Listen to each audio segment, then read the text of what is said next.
नमस्कार विद्यार्थी मित्रांनो, स्वागत आहे तुम्हा सर्वांचं महानोकरी एक्सप्रेस या आपल्या मराठी यूट्यूब चॅनलवर। तर नागपूर उच्च न्यायालय शिपाई भरती 2025साठी मराठी व्याकरण सराव प्रश्नसंच क्रमांक आजचा 4था असणार आहे। याआधी आपण 3 सराव प्रश्नसंच घेतले आहे, ते जर बघितले नसेल तर नागपूर उच्च न्यायालय शिपाई भरती या नावाने प्लेलिस्ट बनवली आहे आपल्या चॅनलवर, त्यावर जाऊन बघून घ्या। संपूर्ण व्हिडिओ तुम्हाला त्या प्लेलिस्टमध्ये मिळून जाईल।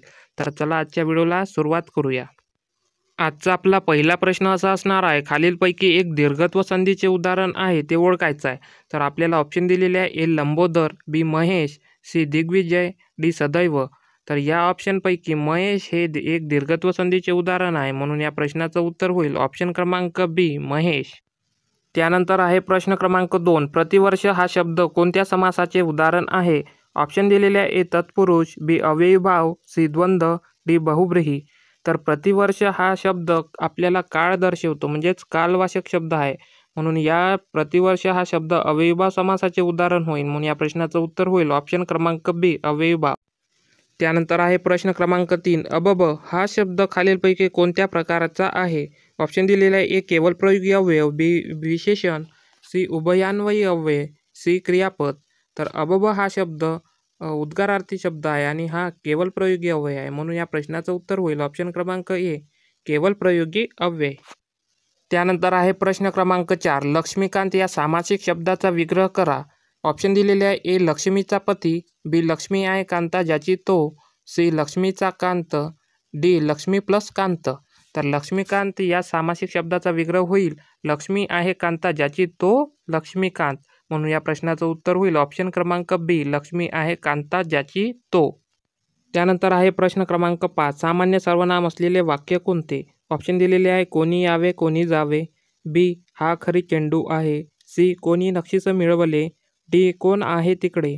तर यापैकी ऑप्शन क्रमांक 1 कोणी यावे कोणी जावे हे या प्रश्नाचं बरोबर उत्तर होईल, कारण सामान्य सर्वनाममध्ये कोण कोणी या शब्दांचा वापर प्रश्न विचारण्यासाठी न करता कोणत्या तरी नामासाठी केला जातो, म्हणून या प्रश्नाचं उत्तर होईल ऑप्शन क्रमांक ए कोणी यावे कोणी जावे।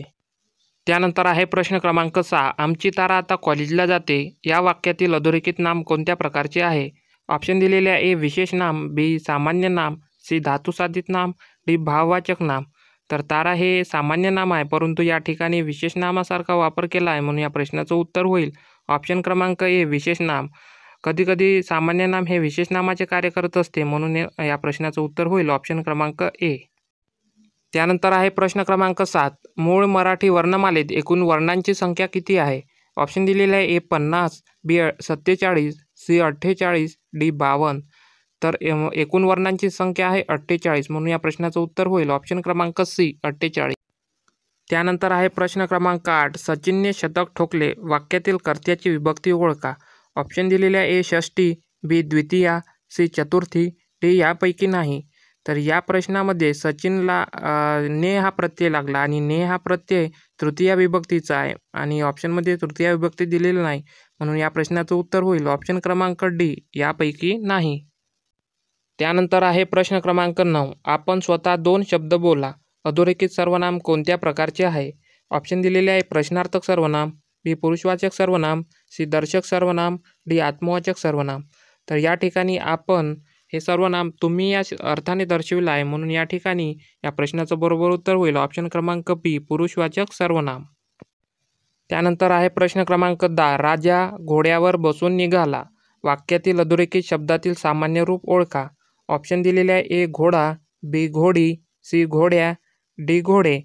तर या ठिकाणी घोड्यावर या शब्दाचं सामान्य रूप होईल घोड्या, म्हणून या प्रश्नाचं उत्तर होईल ऑप्शन क्रमांक सी घोड्या। त्यानंतर आहे प्रश्न क्रमांक 11, वाक्याचा अर्थ पूर्ण करणारा क्रियावाचक शब्द म्हणजे रिकामी जागा होय। ऑप्शन दिलेले आहे, उभयान्वयी अव्यय, बी क्रियापद, सी शब्दयोगी अव्यय, डी क्रियाविशेषण। तर वाक्याचा अर्थ पूर्ण करणारा क्रियावाचक शब्द म्हणजे क्रियापद असते, म्हणून या प्रश्नाचं उत्तर आहे ऑप्शन क्रमांक बी क्रियापद। त्यानंतर आहे प्रश्न क्रमांक 12, तो नेहमीच भांडण करतो या वाक्याचा काळ कोणता? ऑप्शन दिलेले आहे, रीती व भूतकाळ, बी पूर्ण भूतकाळ, सी चालू वर्तमान काळ, डी रीती वर्तमान काळ। तर या वाक्यामध्ये नेहमीच हा शब्द रीती दर्शवतो, म्हणून या प्रश्नाचं उत्तर होईल रीती वर्तमान काळ, म्हणजे तो नेहमीच भांडण करतो, म्हणून या प्रश्नाचं उत्तर होईल ऑप्शन क्रमांक डी रीती वर्तमान काळ। त्यानंतर आहे प्रश्न क्रमांक 13. पैठणी या शब्दाच्या विशेषणाचा प्रकार ओळखा. ऑप्शन दिलेले आहे सर्वनामिक विशेषण अव्यय, बी साधित विशेषण, सी धातुसाधित विशेषण, डी नामसाधित विशेषण. तर पैठणी हा शब्द नामसाधित विशेषणाचा प्रकार आहे, म्हणून या प्रश्नाचं उत्तर होईल ऑप्शन क्रमांक डी नामसाधित विशेषण. त्यानंतर आहे प्रश्न क्रमांक 14. पैशापेक्षा माणूस मोठा या वाक्यातील पेक्षा कोणत्या शब्दयोगी अव्ययाचा प्रकार आहे? ऑप्शन दिलेले आहे व्यतिरेकवाचक, बी गतिवाचक, सी तुलनावाचक, डी कालवाचक. तर पेक्षा हा शब्द म्हणजे याच्यापेक्षा, याच्या व्यतिरिक्त, म्हणून या प्रश्नाचं उत्तर काय होईल तर व्यतिरेकवाचक. म्हणून या प्रश्नाचं उत्तर आहे ऑप्शन क्रमांक ए व्यतिरेकवाचक. त्यानंतर आहे प्रश्न क्रमांक 15. अबब किती मोठा साप आहे यातील अबब काय आहे?